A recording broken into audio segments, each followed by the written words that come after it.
and whether or not it is a natural phenomenon.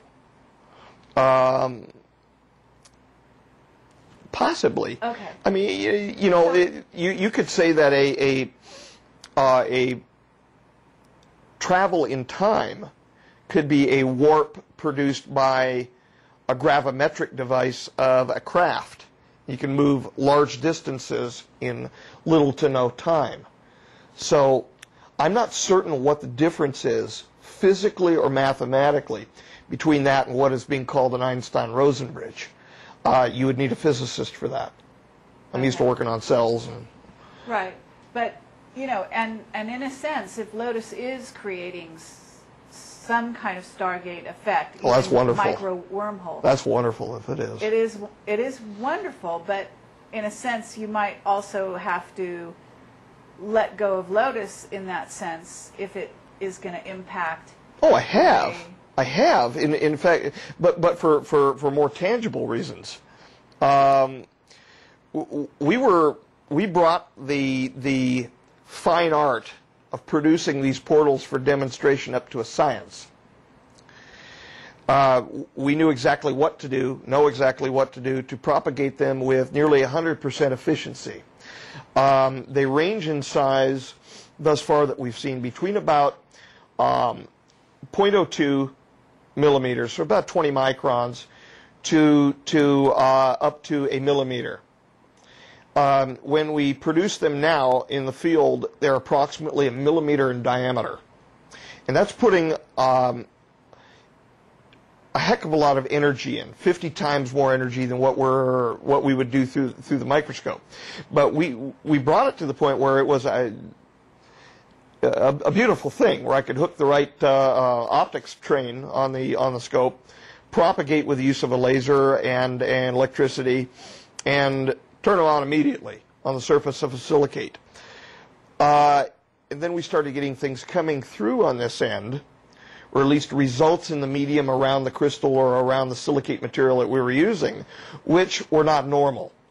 Cells of anomalous origin, self-organizing cells, which appeared to be organizing in one case. We did a variant of the ancient Lazaro-Spallanzani experiment, historic experiment concerning beef broth, and to rule out spontaneous generation. And we had a very nice AB neuronal type pattern formed by cells that were self-organizing, and they were clearly morphologically they appeared like neurons in this soup that we had, and so we had some real problems developing. We had two other consequences where we had what were produced were anomalous cells of unknown quality and coming through. Well, what we had is we had an organization, I think, going on this end. Now we're coming very close, and more is going to be said about a year about this, but we're coming close to determining the mechanism. And what it appears thus far is that there is an opening to a somewhere which is then placed in communication with our environment acoustically.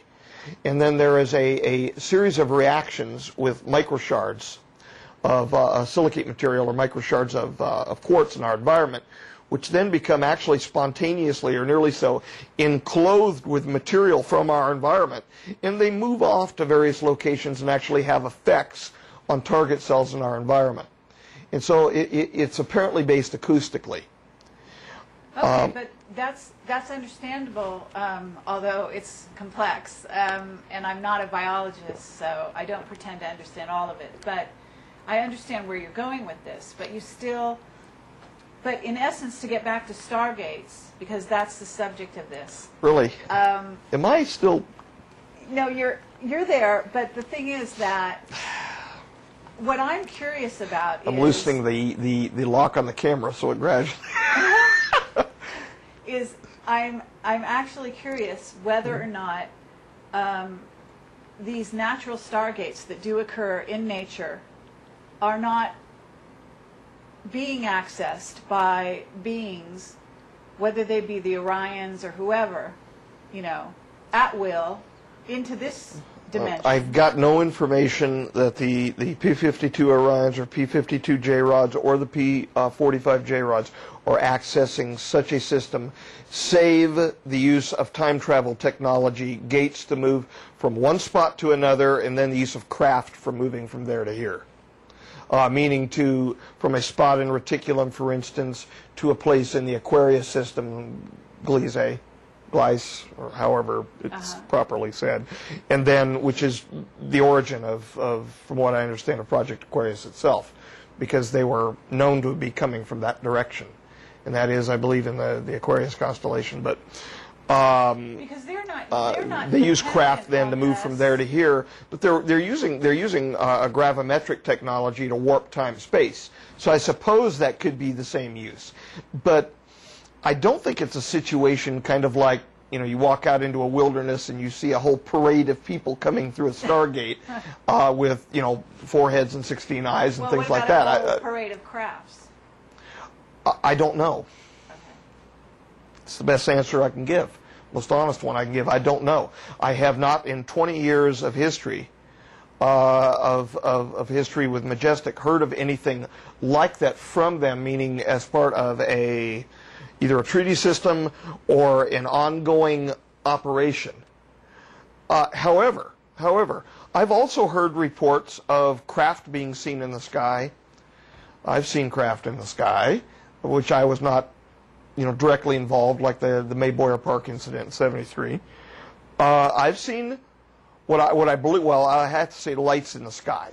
Well, not craft. We've seen. Come on, we've seen. She has seen craft, and you know, she's not feeding me a line of bull. You can stare at the sky and see the crafts zipping around. Well, there are meteors too, and there are also experimental aircraft of various types. There are also back-engineered aircraft, which are being spotted too. The triangles. All I'm saying is that according to what you're saying, there is a treaty in which we had stargates or access to wormholes that we mechanically opened and closed. Yes. Based on a treaty system in which we were allowed to get information and send information back and forth, but that we didn't use to go out, but they used to come in. Is what you're substantially, yes. Okay. But we've closed all those down, yes, according to what you're telling us. Yes. Okay, so now I'm asking... Where's the yellow book? No. No. But there are natural stargates out there that they can use anytime they want. So they no longer have use of our stargates. So it's in a sense of a treaty. Well, they have access anywhere. Okay, if they do, let's posit if they do for a moment. The ones that we have to be concerned about would be the P-45s, because they are looking to justify their own history. They would be very happy, aside from being paid off constantly, they would be very happy to see their own history justified. How are they paid off?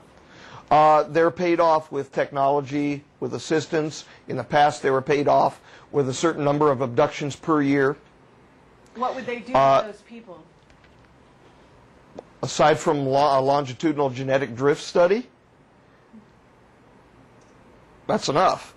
You know, some of them were literally handed over, and I consider it illegal, and I consider it a violation of international law. I consider it a crime against humanity, and that's why I did what I did to stand up against it as best as I could, and to get it off the books. What about the idea that some P-45s have shape-shifted, you know, excuse the terminology, but into human form, are here working in the government under a human form, furthering their own, you know, demands on history? It is a substantial probability that they have the ability, because I've interacted with ones that would ostensibly look human, and I really don't like talking about the so-called man in black or men in black. Right, but I understand when you talk phenomenon. about the men in black, those were people that are beings that, you know, and you went in our last discussion into quite a description of that kind of being. But I'm talking about somebody who is